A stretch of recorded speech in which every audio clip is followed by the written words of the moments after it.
क्या कहता है ये नया कानून, किस तरीके से स्ट्रक्चर तब्दील हुआ है इस कानून के जरिए, और जनरली लोकल इलेक्शंस को लेकर क्या सोच पाई जाती है इस वक्त की पंजाब हुकूमत में? मुस्लिम लीग नून को इलेक्शन करवाने की कोई जल्दी नहीं है।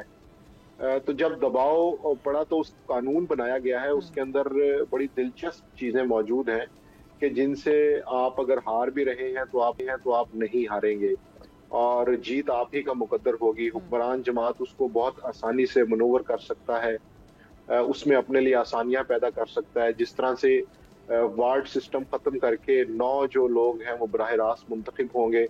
अब उसमें दिलचस्प बात यह है कि चेयरमैन वाइस चेयरमैन का भी डायरेक्ट इलेक्शन नहीं है। तो ये सूरत हाल सामने आएगी ही नहीं कि कौन जीता और कौन हारा, किस पार्टी ने कितने वोट हासिल किए।